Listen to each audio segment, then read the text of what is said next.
Get ready. This is Crypto Talk with Mike Willis in 3, 2, 1. Your host, Mike Willis. For those of you that don't know me, I've spent 30 years as a trader and portfolio manager on Wall Street. And in 2018, I became a Bitcoiner. Each week, we look at the crypto, the markets, and news that actually matters. So let's get into it. First, let's pull up the Bitcoin chart and look at where we stand for this week. This has been a huge week, obviously. Bitcoin's crashing, crypto's even crashing more. Everybody's scared. Let's look at the chart. So we've come from 126 at a high in October, and now we're sitting here scraping the lows of $60,000 and threatening to go break that threshold as we film this. So here's what we're coming off of. After coming down 50% from the highs, Bitcoin rallied 30 to 35%. Everyone got excited. You had the clarity bill, all of those factors. We were buying the news, and some of us thought maybe this was the rally that was going to continue.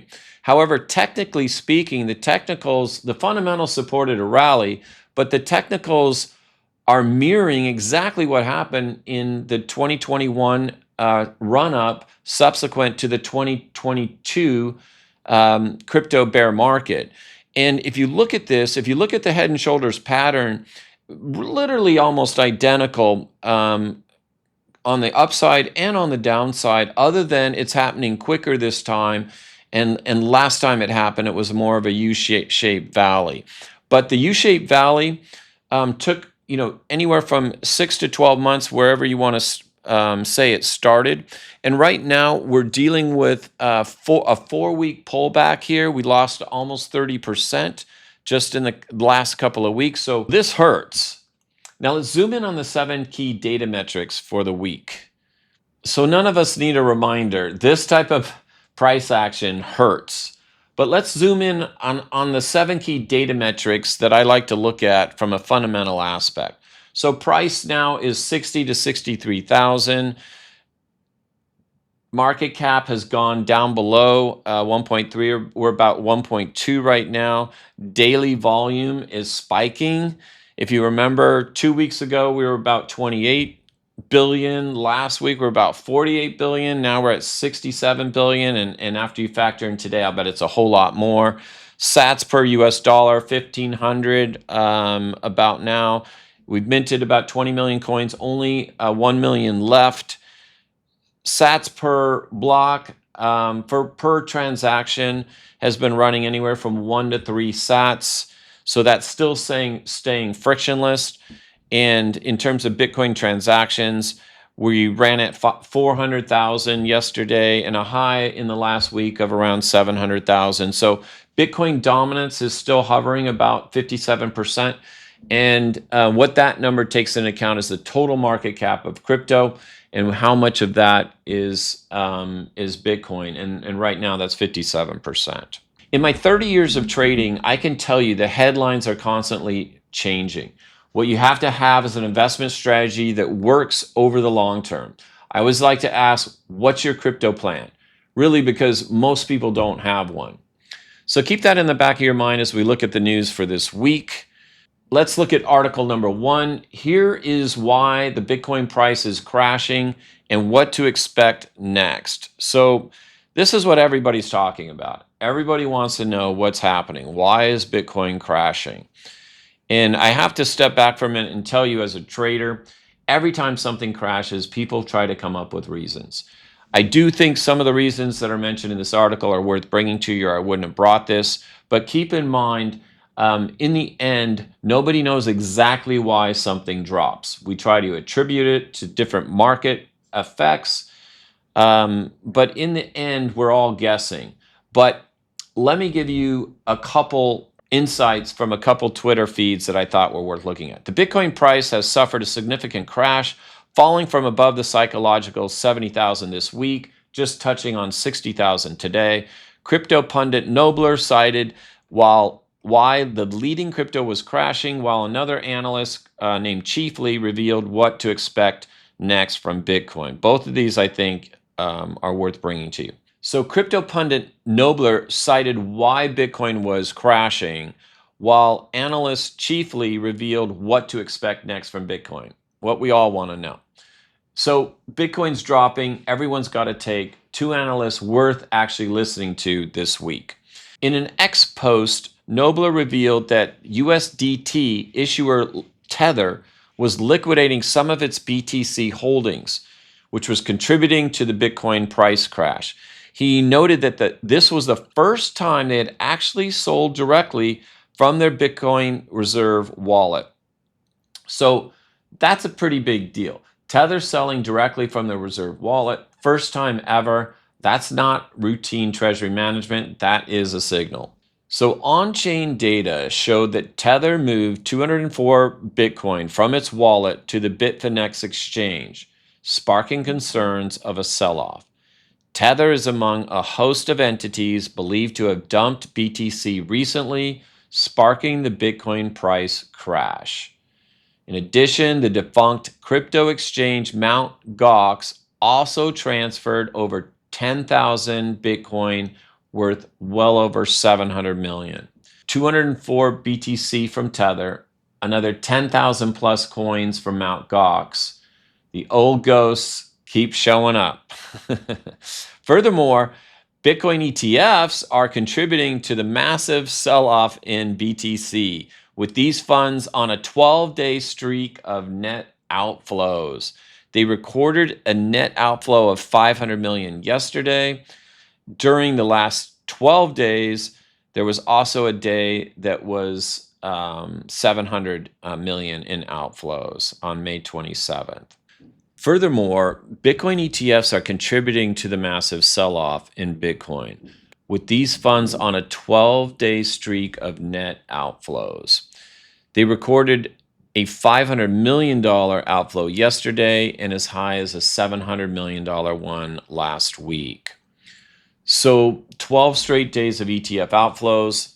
The strong retail demand that was supposed to hold the line are now the ones running for the door.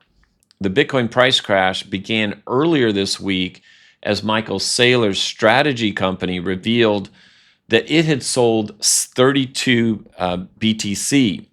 And this was the first time that the Bitcoin treasury firm had sold BTC since 2022. So it raised a lot of concerns last week about what this could mean and how much more BTC the company could sell moving forward. So Saylor selling Bitcoin is like Buffett selling Berkshire. If he's trimming, people are going to ask questions loudly. When I first saw the 32 coins and everybody was making a big deal out of it, I said, what's the big deal? It's 32 coins. Now, when you look at it in lieu of the other developing factors from this week, you could make a good case that that was a catalyst. So the Bitcoin price also crashed due to macro factors such as the US-Iran war, with the peace deal looking unlikely anytime soon. And BTC is also battling for liquidity amid upcoming IPOs such as Elon Musk's SpaceX, which is expected to go public later this year. So war in the Middle East, a SpaceX IPO pulls liquidity. Bitcoin doesn't exist in a vacuum. Capital goes where it feels safe and where it sees potential. And right now, people are running for the doors and going to something else. When things fall, people sell. They normally don't buy. So what's next for BTC? In another X post, one of the posts predicted the Bitcoin price crash to 67,000. And he then went on to say, which was accurate, so that's why we're talking about it. He stated that a relief bounce would come next, giving market participants false hope before an even bigger leg down. So we didn't get the relief rally or the relief bounce that he was talking about. It did break down to 67,000. He was right about that. But now we're sitting at $60,000. So there has been no relief bounce. But he does predict a even bigger leg down and added that structurally, this is one of the weakest setups that Bitcoin has seen in this bear cycle. Again, he clearly was right on that. So we have two analysts with the same price target of 60,000, which was the February low. And the question now is, can we hold 60,000? My take on this is we're going to definitely go through 50, take out all the stops at 50, but I'm not expecting it to be in the 40s for any long length of time. So at the time of the writing of this article, Bitcoin is trading at 66.7. It's now at 60,000. This was a 5% drop in the last 24 hours, according to data. It's more like 10% down now. This has been a big pullback. Everybody's feeling this. The pressure is intense for those of you that have a significant amount of Bitcoin or crypto in your portfolios. Bitcoin just dropped below 70,000 and hit 60. Tether sold. Mt. Gox moved 740 million. Strategy, the company that literally built their whole identity around holding Bitcoin, sold for the first time since 2022. And on top of that, ETFs are bleeding and the macro is a mess. So yeah, a lot hit all at once this week. So for me, this is what a shakeout feels like in real time. It's uncomfortable. It almost always is. Every time Bitcoin makes a real move, analog to digital, it seems like the old system tries to flush out the people who aren't convicted. Tether selling, Mt. Gox dumping, ETF outflows, that's the noise before the next leg, in my opinion. The people who actually understand what Bitcoin is, they don't sell into this. The fundamentals are too strong. These are technical factors, and yes, there are some fundamentals mixed in here, but this is where you load up. If you're bullish on the space, I believe we're still way early, and early is never comfortable. So this is what you have to be used to. So let's move over to the second article. It's a great segue because institutions are loading up on Bitcoin. According to this article, is Bitcoin's recent dip part of a larger institutional accumulation strategy? Bitcoin's latest pullback has prompted renewed speculation about whether the market is witnessing a period of institutional accumulation rather than a fundamental shift in sentiment. So while prices have trended lower in recent weeks, some analysts argue that the decline may be creating an attractive entry point for larger investors looking to build positions before the next major move. So this is pretty key, and I love this article. Let me read one other paragraph, and I'll summarize it for you. Bitcoin's recent weakness may be part of a broader accumulation rather than a sign of deteriorating long-term fundamentals. An analyst on X stated that institutions intentionally push the price lower to accumulate at lower prices before, in this analyst's opinion, the Clarity Act is signed into law and we further firm up the regulatory environment for institutions to really start to move into the space. So while everyone's freaking out about the price dropping, there's a real argument that smart money is doing exactly what it always does, buying while you're selling or while you're not paying attention. I think this X post is saying it straight. Institutions do seem to be pushing Bitcoin lower on purpose, ahead of the Clarity Act. And we've seen this before. BlackRock files for a new Bitcoin ETF, the price drops, then it absolutely rips. So the question isn't whether Bitcoin comes back, it's whether you're still holding when it does. Here's the thing about smart money. It doesn't announce when it's buying. It creates the fear that makes you sell first. Then it steps in. We saw it in 2022. We saw it right before the ETF approval. And there's a good chance we're watching it happen again right now. The Clarity Act is coming, and with regulation brings institutional confidence. And with institutional confidence brings serious capital. And when that shows up, that's when price can really move. So stay patient. Again, we're still early. So let's move on to Article 3. Shiba Inu burns are dead. Why is this significant? Well, the article goes into, it's titled The End of an Era, Shiba Inu burns slow to a crawl as investors lose interest. Let me just summarize the article for you. The burn initiative was supposed to reduce supply and save the coin. With $10 a day in burns on a token with $500 trillion in circulation, or $500 trillion coins in circulation, it's now basically dead. The community is clearly checked out. The transactions have dried up, and there's nothing left holding this thing together. And that's what happens when there's no real foundation under a coin. This was hype, and when the hype goes, everything goes with it. And this is exactly why Bitcoin is different. Bitcoin scarcity isn't something a community votes on or tries to manufacture after the fact. It's 21 million coins, hard capped, baked in from day one. Shiba tried to reverse engineer that scarcity, and the market saw right through it. When you're burning 1K a month against 500 trillion tokens in circulation, that's a show, it's not a strategy.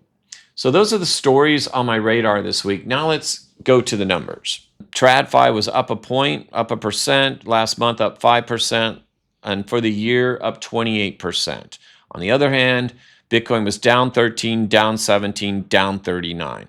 This is a significant, and even these numbers are even worse after today. But this is significant because if you look at the S&P being up 28%, crypto or Bitcoin being down 39%, crypto's down a lot more than that, Bitcoin's down 39%. The spread between these two players, TradFi and DeFi, is 67%. So put that into party terms. You're talking to your buddy, and he's in TradFi. He's in the S&P 500. He's smiling and dialing. He's up 28%. You're down 39%. That's a 67% spread between your net worth and his, at least on a growth loss basis. So this is significant, and I think it shows why you should always have some TradFi in your portfolio to smooth these dips that are inevitable in a new tech, in a new space. So that's the macro picture for the week. Now let's wrap it up. So 30 years on Wall Street has taught me a lot of things, and here's what this week reminded me of. This week had a lot of noise. Bitcoin crashing, Tether selling, ETF outflows, meme coins reminding everyone why fundamentals matter. But step back for a minute. Shiba tried to manufacture scarcity after the fact. The market walked away from that. Bitcoin supply was decided on day one, 21 million, non-negotiable. That's hard money. Either it's built in or it's not. In the crash, the fear, the institutions quietly accumulating while the retail panics, that's a test of time, which connects to the Bitcoin principle of thinking long term. The people selling right now are optimizing for today. The people buying are optimizing for the next decade. Two principles, 1 week, same lesson. Know what you own and why you own it. And on that note, we are wrapped for this week. I'm Mike Willis. And remember to keep one eye on Wall Street and two on crypto. That's Crypto Talk with Mike Willis. We'll see you next time.